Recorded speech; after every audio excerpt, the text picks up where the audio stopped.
Holy hypocrisy, Batman. California's politicians are showing their true colors, and they're pretty ugly. I'm Michelle Mortensen, and this is what you need to know right now. So over the past few weeks, California politicians have been pretty flossy with their elitism and hypocrisy. Flossy poxy strikes again, huh? While these Democrats like to hem and haw on camera about the need for COVID restrictions, they're frequently caught gallivanting at fancy restaurants, violating their own lockdown rules. No way. I don't believe it. First, of course, it was Governor Gavin Newsom at the French Laundry, but then San Francisco Mayor London Breed got in on the fun.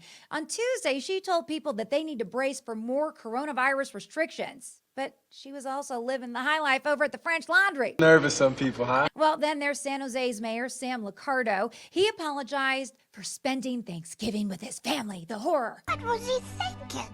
Because he violated his own state rules. And he's committed. He's going to do better from now on. Try harder! Then the Los Angeles County Board of Supervisors, Democrat Sheila Kuhn, she was caught dining out after she said, quote, "It was a bit of magical thinking to believe restaurant staffers could safely wait on unmasked diners amid a surge in coronavirus infections." Magical, huh? She then cast a vote prohibiting indoor dining, but hours later went to go celebrate by indoor dining. No way. Yeah, it's true. That's what she did. Oh, the delicious irony of it all. Oh, and please, let's not forget the state politicians in California who flew all the way off to Hawaii for a trip paid by lobbyists while their state was on a lockdown and burning down by wildfires. Thank you, Hawaii. Oh yeah, these people are the biggest elitist hypocrites ever. Absolutely, they're hypocrites. But of course, that's nothing new. Most politicians are exactly that.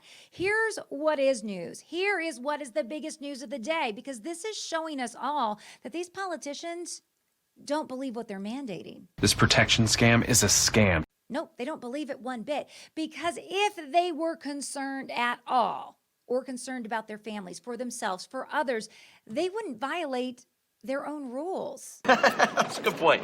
They'd actually be afraid, and they would obey them. But see, even these politicians know the lockdowns and restrictions are unscientific, and they actually don't work to stop the spread of COVID.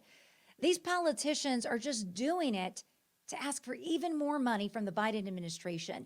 And they're banking on a Democrat-controlled Congress that will give them trillions of dollars, even if they have to make up monopoly money to do it. Sir, this is just monopoly money. See, these politicians, they're playing you. Don't hate the player, hate the game, son. So as you and your family struggle to buy gifts for Hanukkah and Christmas, while you wonder how you're going to pay rent, while you wonder if you will ever get your unemployment, don't you dare forget about the politicians who claim to serve and protect you, because they're living the high life, baby, while you suffer unnecessarily. And remember this, if any of them cared about the surging hospitalizations all across the country, they would call in the National Guard and set up temporary hospitals. But not a one has done that. Remember, if lockdowns worked, COVID would be gone.